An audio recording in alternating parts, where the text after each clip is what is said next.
ذکر محمد والے محمد کے لیے میں مرتبہ سوم علامہ ضمیر شان جعفری صاحب سے کہ معائیں اور ذکر محمد والے محمد بیان فرمائیں، اور ان کے بعد جانزادر اہل بیت جناب سید عمران حیدر شاہ صاحب فاطر مغار ذکر محمد والے محمد بیان فرمائیں گے۔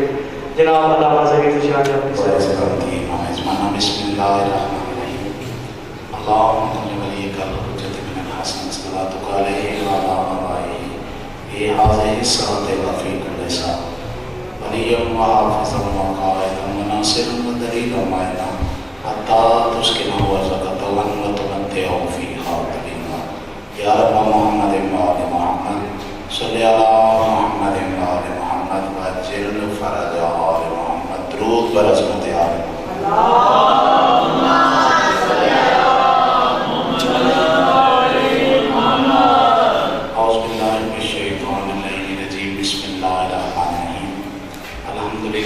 رب العالمین والصلاة والسلام علی نبینا و حبیب قلوبنا و طبیب نفوسنا افضل الاولین و اشرف الاخرین الرسول المسدد محمود الاحمد خاتم الاحمد ابی الزہراء بن محمد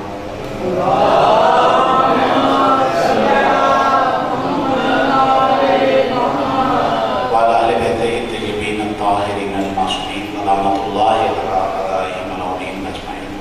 اما بعد فقد قال اللہ تبارک و تعالی فی محکم کتاب الحمید وهو اصدق القائلین وقول الحق بسم اللہ الرحمن الرحیم ان اللہ وملائکتہ یصلون علی النبی یا ایھا الذین آمنوا صلوا علیہ وسلموا تسلیما۔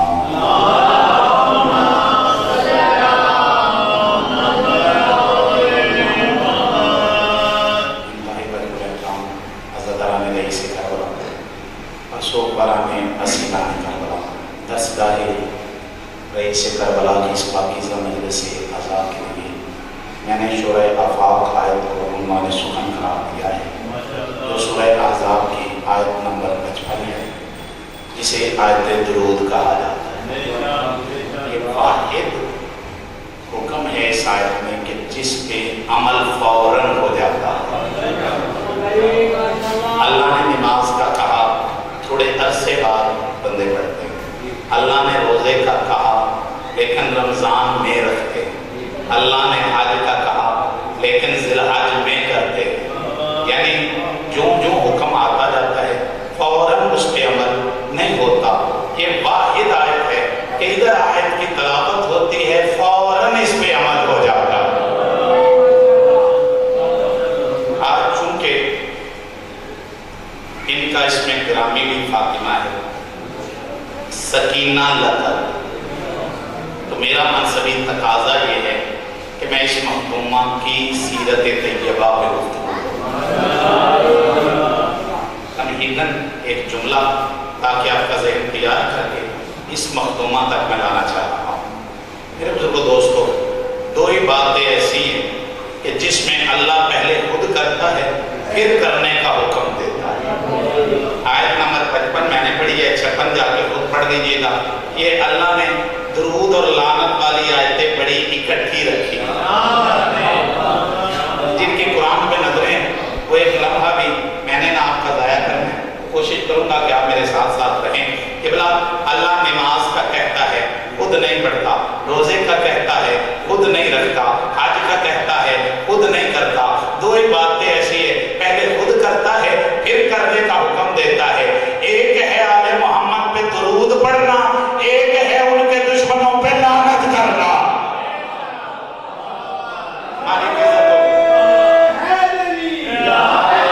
جتنا خوبصورت آپ نے پہلے جملے کی قدر کی ہے، اتنا ہی خوبصورت انداز سے میں آگے گفتگو کو لے کے بڑھنا چاہ رہا ہوں۔ یاد رکھے گا، درود ایک ایسی عبادت ہے، ہر عبادت کے لیے وقت شرط ہے، لباس شرط ہے، جگہ شرط ہے۔ مثلا اگر بھائی میری ابھی خواہش بنے کہ میں ربیع الاول حج کر رہا ہوں، ایسے تو ہم میں اخلاقاً دسنا پہ ذاکرہ مولویاں تو دل کرتا ہے حج ربیع الاول اچھی ہو، کچھ حالات بہتر ہوتے ہیں، توجہ ہے سب۔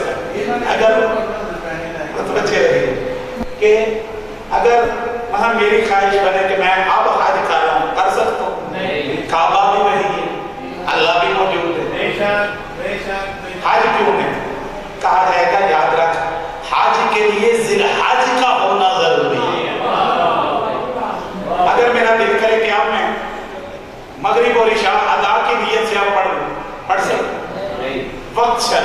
لباس شرط ہے، جگہ شرط ہے.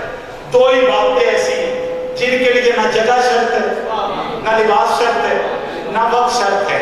ایک ہے درود پڑھنا، ایک ہے ان کے دشمنوں پہ لعنت کرنا. یہ ایسی باتیں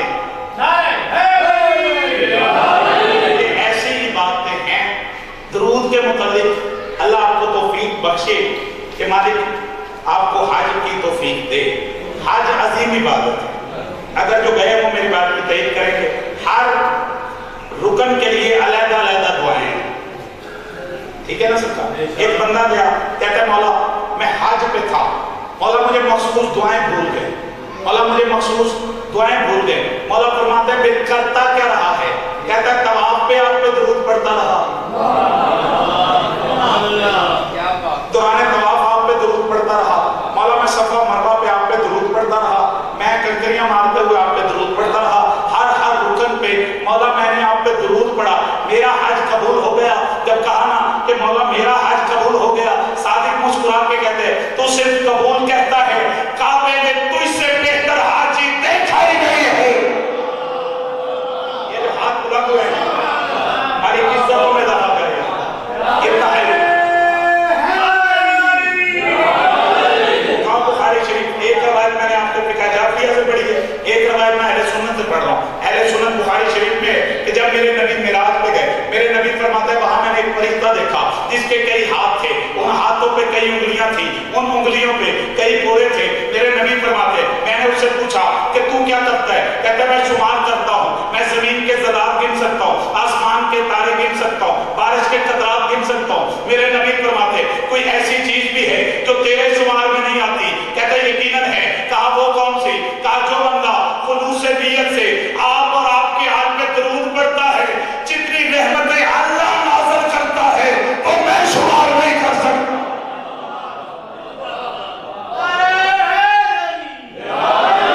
اس لیے درود ایک ایسی عبادت ہے جس میں کنجوسی نہیں ہونی چاہیے.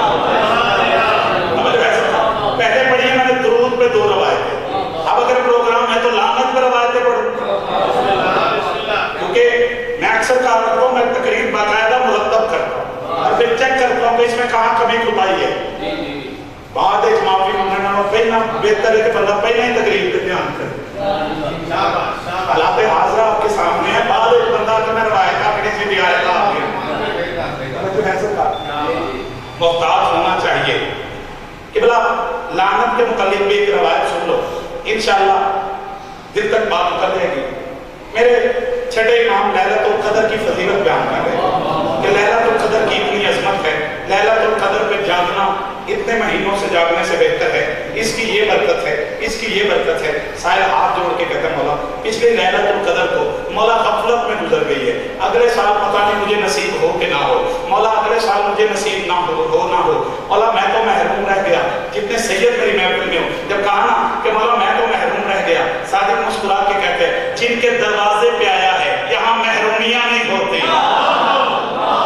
جن کے دروازے پہ ہے یہاں محرومیاں نہیں ہوتی. کہتے ہیں مولا کوئی ایسا سبب، مولا کوئی ایسا طریقہ کہ مجھے لیلۃ القدر کا ثواب مل جائے. مولا کوئی ایسا سبب، کوئی ایسا طریقہ مجھے لیلۃ القدر کا ثواب مل جائے. جب کہا نا کہ مجھے لیلۃ القدر کا ثواب مل جائے، معصوم مسکرا کے کہتے ہیں کہ 2 ناراض مومنین کی صلح کروا دے، تجھے لیلۃ القدر کا ثواب ہے.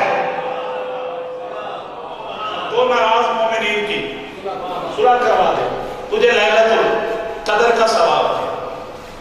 یہ بات موز ہے کہ خطیب پڑھ رہا ہوئے تو سونگڑا ہی کوئی نہ ہو. اللہ کرے مولوی غلفام کی وجہ تو مولوی غلفام صاحب یا کم از کم کرامت ہے حضری کی موجودگی چ بندہ ہو. توجہ ہے توجہ ہے سوال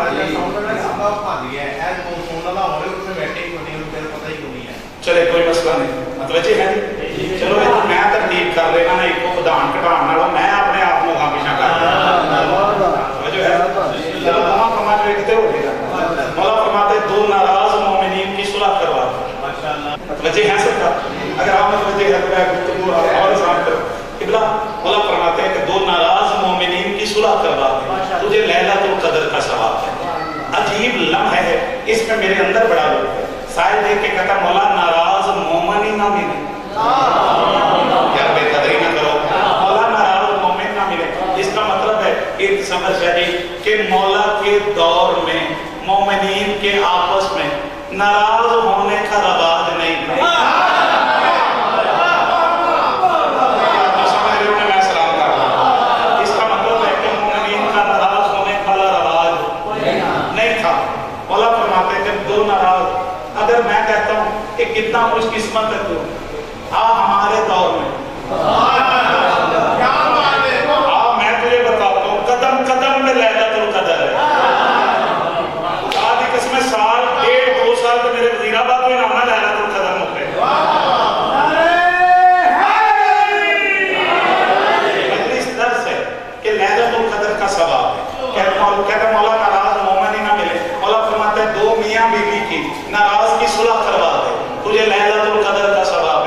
تقدیر پہ فیصلہ ہے. اس کا مطلب ہے ناراض میاں بیوی کی جو صلح کروائے اسے تو لیلۃ القدر کا ثواب ہے.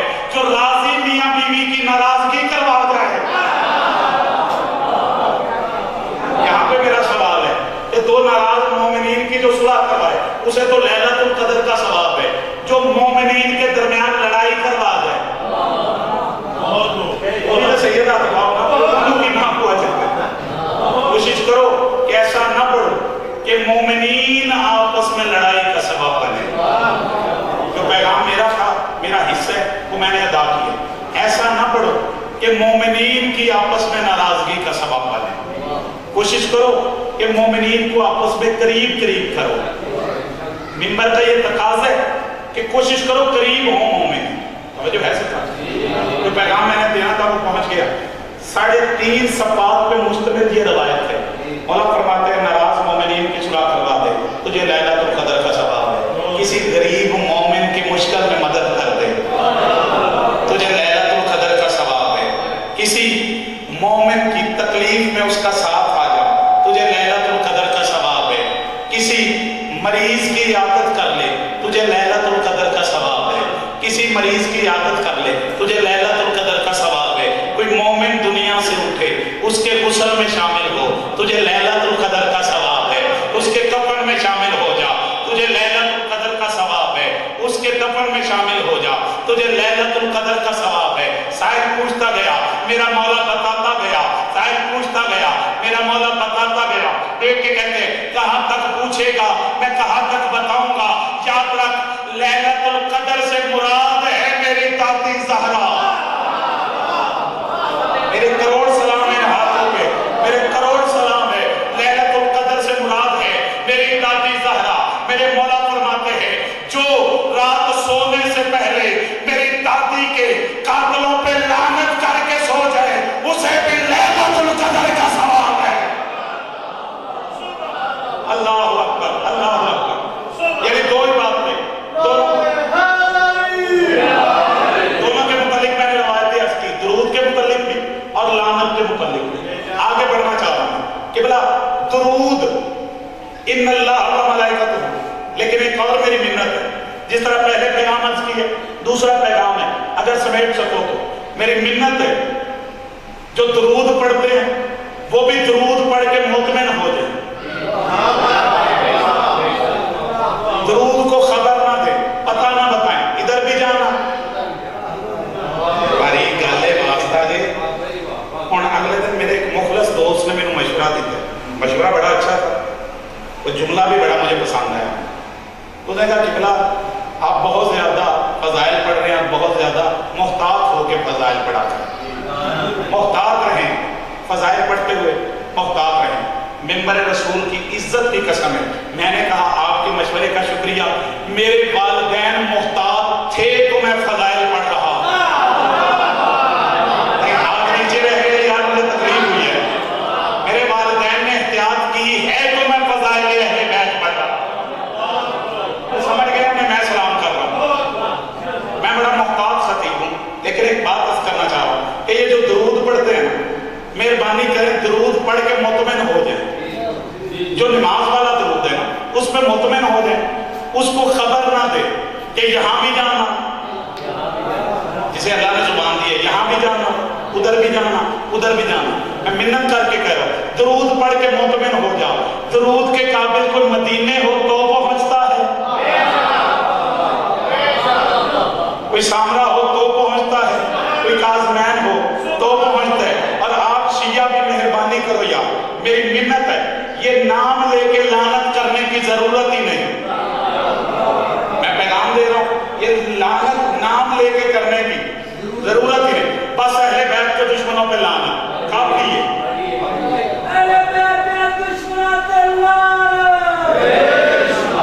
یہاں پہ مطمئن ہو ذمہ داری سے کہہ رہا ہوں یہ لعنت اور درود بڑی سیانی بات ہے.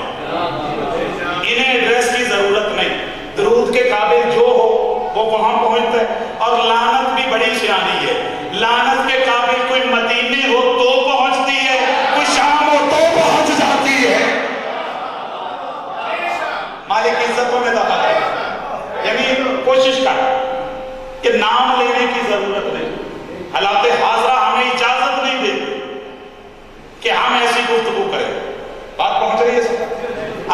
پہ گفتگو شروع کروں سب. ان اللہ ابتدائی آیت میں ذات احدیت میں اہمیت درود بیان کی. ان اللہ و ملائکتہ یصلون علی النبی، اللہ اور اللہ کے مقرب فرشتے نبی اور ان کی آل پہ درود پڑھ رہے ہیں. یا ایھا الذین آمنوا، اے صاحبان ایمان، صلو علیہ، جن پہ اللہ درود پڑھتا ہے تم بھی ان پہ درود پڑھو. اور صرف زبان کی حد تک نہ رکھنا،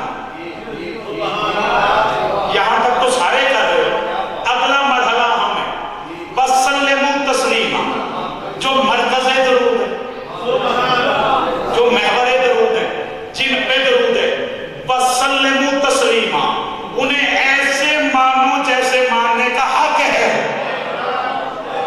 ایک ہے ماننا، سمجھو رہے، ایک ہے ماننا، ایک ہے وہ ماننا جو ماننے کا، جسے اللہ نے زبان دی ہے، وہ ماننا جو ماننے کا حق ہے. ماننا صرف کافی نہیں. اب دنیا میں اگر ماننے پہ بات ہو، میرے نبی فرماتے میری امت کے 73 فرقے ہوں گے، ان میں سے ایک جنت جائے. میں نہیں کہتا کہ وہ شیعہ ہی ہے، بالکل ریلیکس خطیب ہوں. میں یہ نہیں کہتا کہ یہ صرف ہم ہی ہیں، لیکن 73 فرقوں میں سب سے پوچھو ہم بھی مانتے. جنہوں نے اردو ہوتی ہے وہ بھی سمجھ گئے تو انشاءاللہ لطف رہے گا. ہم بھی مانتے، ہم بھی مانتے، ہم بھی مانتے، ہم بھی مانتے. کلیجہ رکھ کے اتنا خوبصورت اجتماع میں سادات و مومنین کی موجودگی میں کہہ رہا ہوں، دنیا میں اور ہم میں یہی فرق ہے. دنیا اہل بیت کو بھی مانتی ہے، ہم اہل بیت کو ہی مانتے ہیں. یہ جو ہاتھ بلند ہوئے گا اس نقطے پہ، جو ہاتھ بلند ہوئے، ہم اہل بیت کو بھی نہیں مانتے، ہم اہل بیت کو ہی مانتے. وسلموا تسلیما، صرف ماننے پہ جنت ہوتی. 73 فرقوں کو جنت جانا چاہیے.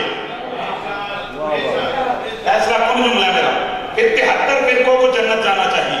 یہ ایک فرقہ کیوں جا رہا ہے؟ اس کا مطلب ہے ماننے پہ جنت نہیں، وہ ماننے پہ جنت ہے جو ان کا حق ہے. اللہ اکبر، اللہ اکبر.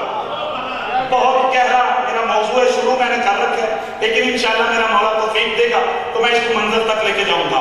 ایک ہے ماننا، اللہ کو صرف ماننا نہیں، اللہ کو صرف ماننا نہیں، وہ ماننا ہے جو اللہ کا حق ہے. اللہ قادر ہے، ٹھیک ہے، اللہ رازق ہے، ٹھیک ہے، اللہ خالق ہے، ٹھیک ہے، لیکن اللہ کا حق کیا ہے؟ اللہ کا حق کیا ہے؟ کیونکہ اللہ کو ماننا ہے. اللہ کا حق کیا ہے؟ اللہ کا حق یہ ہے کہ جو اللہ کہے اس پہ عمل کر، جس سے روکے اس سے رک جا. یہ ہے اللہ کو ماننے کا حق. میرا نبی صادق بھی تھا، توجہ ہے سر، میرے نبی صادق ہیں، امین ہیں، شریف ہیں، نجیب ہیں، سب کچھ ہیں. اب عرب کا ہر بندہ میرے نبی کو صادق بھی مانتا تھا، امین بھی مانتا تھا، شریف بھی مانتا تھا، نجیب بھی مانتا تھا، پاکیزہ بھی مانتا تھا. پھر وہ کافر کیوں ہوئے؟ پھر وہ کافر کیوں ہوئے؟ ٹھیک ہے جی، پھر وہ کافر کیوں ہوئے؟ تو بزرگ فرمائیں گے یاد رکھ، وہ کافر اس لیے ہیں کہ صادق ہونا میرے نبی کی فضیلت ہے، امین ہونا میرے نبی کی فضیلت ہے، شریف ہونا میرے نبی کی فضیلت ہے، اور اللہ کا رسول ہونا میرے نبی کا حق ہے. اللہ اکبر.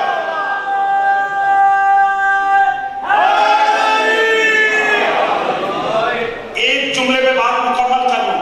یاد رکھ، جو فضیلت مانے حق نہ مانے فائدہ ہی کوئی نہیں. قرآن کی عزت کی قسم ہے، ملوک کعبہ ہونا علی کی فضیلت ہے، حسین کا بابا ہونا علی کی فضیلت ہے،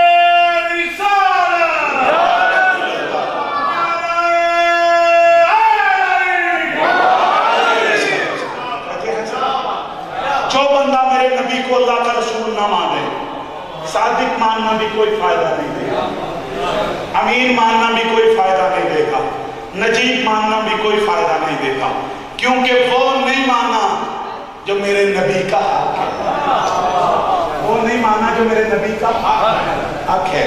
علی ولی اللہ، علی کی فضیلت نہیں، علی کا حق ہے۔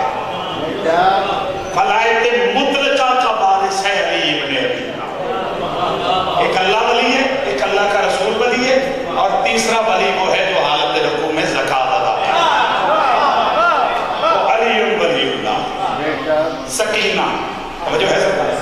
بس آخری باتیں ہیں، یاد رکھے گا، ہم دنیا میں اور ہم میں یہ فرق ہے۔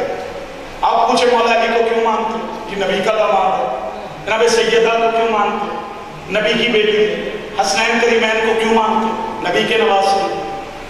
دنیا مانتی ہے رشتوں کی وجہ سے، ہر گھنٹے کی تقریر ایک لفظ میں مجھے بند کرنی ہے، دنیا مانتی ہے رشتوں کی وجہ سے۔ ہم رشتے بھی مانتے ہیں لیکن رشتے ہی نہیں مانتے۔ ہم رشتے بھی مانتے ہیں لیکن رشتے ہی نہیں مانتے۔ ہم رشتوں کی وجہ سے نہیں، ہم مانتے ہیں عہدوں کی وجہ سے۔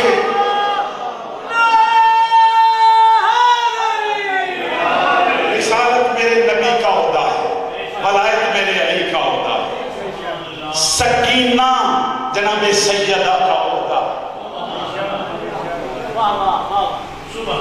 اپنے نہیں تو قرآن کی عزت کی قسم ہے، دل تھا کہ میں جناب سکینہ بھی ہی فضائل پڑھ دیتا۔ سکینہ نام نہیں، عہدہ ہے۔ میرے امام فرماتے ہیں مجھے وہ گھر اچھا نہیں لگتا جس میں سکینہ نہ ہو، رباب اور سکینہ، مجھے وہ گھر اچھا نہیں لگتا۔ عادل ہو تو امام ہوتے۔ دیکھ دے قدری نہ کرو یار، آخری میری بات ہے، کیونکہ ہم نے تو اسے امام ہی نہیں مانا، وہ عادل نہ ہو۔ ہماری فقہ میں تو جو پیش نماز ہے اس کے لیے بھی شرط ہے کہ وہ عادل ہو، جس نے 2 رکعت نماز پڑھانی ہے اس کے لیے بھی حکم ہے کہ وہ عادل ہو۔ تو ہم نے امام تو عادل مانا۔ بیٹیاں حسین کی 3 ہیں، گہرا جملہ فضائل، بیٹیاں میرے مولا کی 3 ہیں، لیکن ایک کے بارے میں کیوں کہہ رہے؟ وقت ہوتا تفصیل عرض کر دیتا ہوں۔ بیٹے یعقوب کے 12 تھے، فیصلہ کن گیلانی بھی جملہ کہہ کے جا رہا ہوں، جا کے خود فیصلہ کیجیے گا۔ بیٹے یعقوب کے 12 تھے، یوسف کا عہدہ تھا کہ اسے خاص محبت کی جائے۔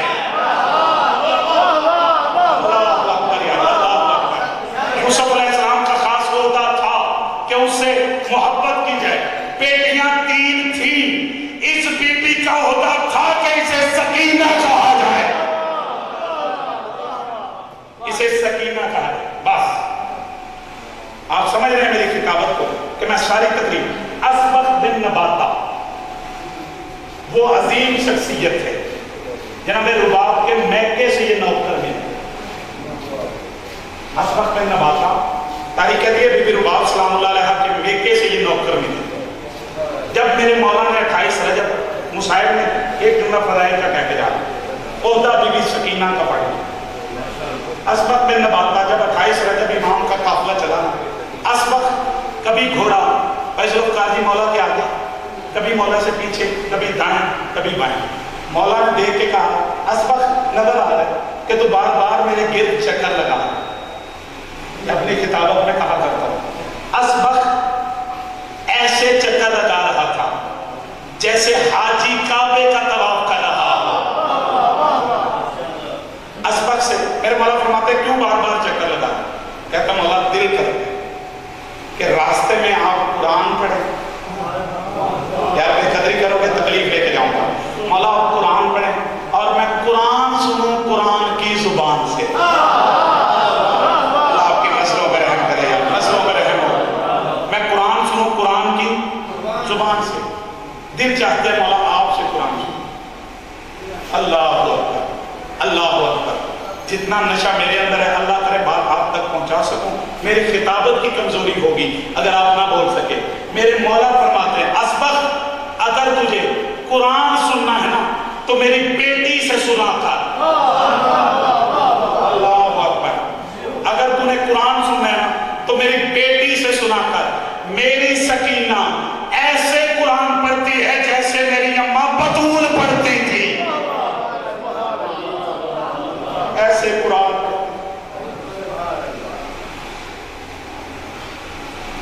کچھ قسمت ہو جو اس صفحے عذاب میں. یہ حسرت رسول کی بیٹی. میر انیس کا شعر میں ہر مجلس میں پڑھ رہا ہوں. میر انیس نے لکھا ہے امام کی حسرت. عباس اٹھ گئے اکبر جدا ہوا. عباس اٹھ گئے اکبر جدا ہوا. ہم سے کسی نے یہ بھی نہ پوچھا کہ کیا ہوا. ہم سے کسی نے یہ بھی نہ پوچھا. آج اس صفحے عذاب پہ رسول کی بیٹی تجھے اجر عطا کرے. غیرت مند لوگوں جس طرح میں نے پڑھا نا میرے مولا فرماتا میری بیٹی ایسے قرآن پڑھتی جیسے میری اماں. آج دن ہے آخری مصائب شہادت آخری محسن پڑھیں گے جو بھی پڑھیں لیکن میں ممبر رسول پہ ہوں. ایک مرتبہ زجر بن قیس نے تازیانہ مارا اونٹ کو. اس کے آگے میرا ایک لفظ بھی میں نے مصائب نہیں پڑھنا. زجر بن قیس نے اونٹ کو تازیانہ مارا. اونٹ عزادارو تھوڑا سا تازیانہ اللہ واسطے اب ماحول نہ ہٹے. زجر بن قیس نے تازیانہ مارا. اللہ واسطے اب دیکھنا میری طرف ہے یار. زجر بن قیس نے تازیانہ مارا. تازیانہ اونٹ کے منہ پہ لگا. عمر صاحب نے زجر بن قیس کو بلا کے کہا تجھے شرم نہیں آتی جانوروں کے منہ پہ نہ مارا کر یہ اللہ کا تسبیح کرتے ہیں. جانوروں کے منہ پہ نہ مارا یہ اللہ کی تسبیح کرتے ہیں. اب اللہ واسطے جہاں تک میری آواز جاتی ہے اسے نہ مار. جانور اللہ کی تسبیح کرتے. یہ لفظ سننا تھا 4 سال کی بہن نے. برداشت کرو گے جب کہا نا کہ اونٹ کو نہ مار یہ منہ سے اللہ کی تسبیح کرتے. سکینہ چلتی چلتی سجاد کے پاس آئی. سجاد